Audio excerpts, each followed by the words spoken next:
Halo, jumpa lagi rekan-rekan Pusat Edukasi Saham Indonesia.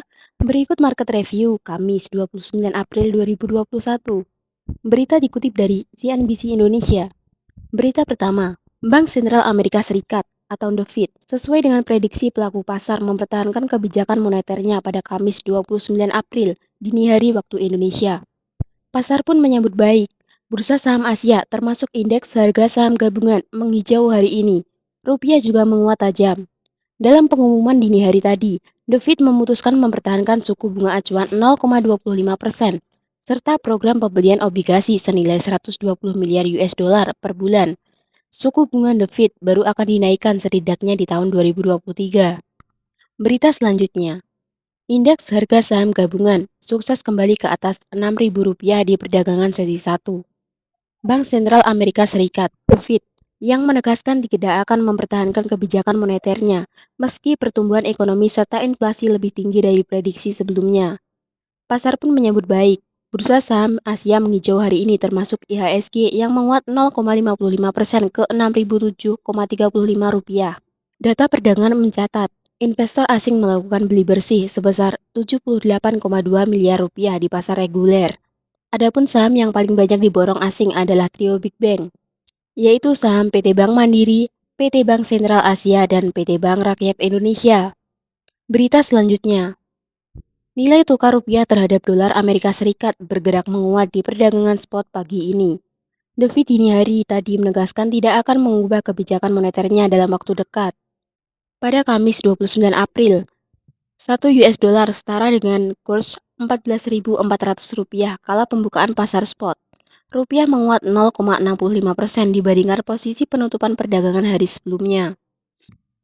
Berita selanjutnya, PT Telkom Indonesia mengumumkan kemitraannya dengan Netflix dengan memungkinkan pengguna jaringan IndiHome dan Telkomsel, dua anak usahanya, bisa menikmati layanan hasil kerjasama tersebut. Keduanya juga akan melakukan kerjasama jaringan untuk memberikan pengalaman hiburan digital bagi penggunanya.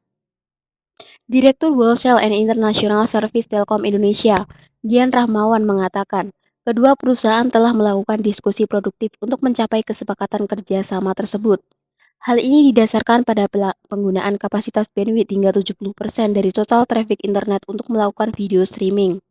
Berita selanjutnya, BUMN PT Raja Wali Nusantara atau RNI tengah mempersiapkan diri untuk pembelian peternakan sapi di Belgia yang diminta langsung oleh Menteri BUMN Erick Thohir. Hal-hal yang akan dikoordinasikan seperti negara yang berpotensi dibidik, pasarnya, serta kajian model bisnis yang akan dijalankan. Direktur Utama RNI, Arief Prasetyo mengatakan, sebagai calon induk holding BUMN Pangan, pihaknya tengah melakukan transformasi pangan dari beberapa komoditas, salah satunya daging, untuk peningkatan ketahanan pangan serta inklusivitas nilai tukar peternak. Berita selanjutnya, Menteri Badan Usaha Milik Negara Erick Thohir menjadi salah satu pembicara kunci dalam Rapat Koordinasi Pembangunan Pusat 2021 yang berlangsung secara virtual pada Kamis 29 April. Dalam kesempatan itu, Erick mengungkapkan rencana besar untuk pengembangan perusahaan plat merah ke depan. Salah satu langkahnya adalah melakukan studi banding ke Cina. Dari studi banding tersebut ada komitmen setiap tahun ada pertemuan dan benchmarking. Berita selanjutnya, harga batu bara thermal ice Newcastle kembali melanjutkan tren penguatannya. Prospek pertumbuhan ekonomi di Asia yang lebih baik dan ketatnya pasokan batu bara domestik Cina menjadi faktor yang membuat harga batu bara naik. Pada penutupan perdagangan kemarin, harga kontrak berjangka batu bara Newcastle naik 0,8% ke 88,7 US dollar per ton. Diperkirakan harga batu bara semakin mendekati level psikologis yaitu 90 US dollar per ton.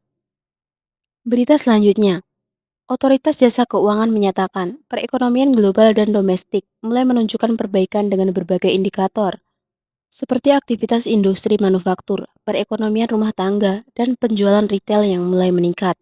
Namun demikian, perbankan sebagai salah satu motor penggerak perekonomian sampai dengan Maret ini masih terkoreksi sebesar 3,77% secara tahunan.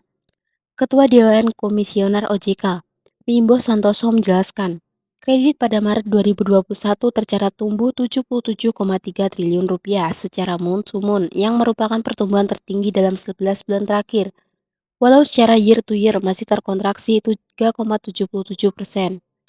Berita selanjutnya, investor utama Cina kini sedang dalam pembicaraan untuk membeli saham perusahaan raksasa minyak Arab Saudi, Saudi Aramco. Kabar ini muncul saat Aramco bersiap untuk menjual bagian lain dari bisnisnya kepada investor internasional. Hal ini diungkap dari dua sumber pada Rabu 28 April.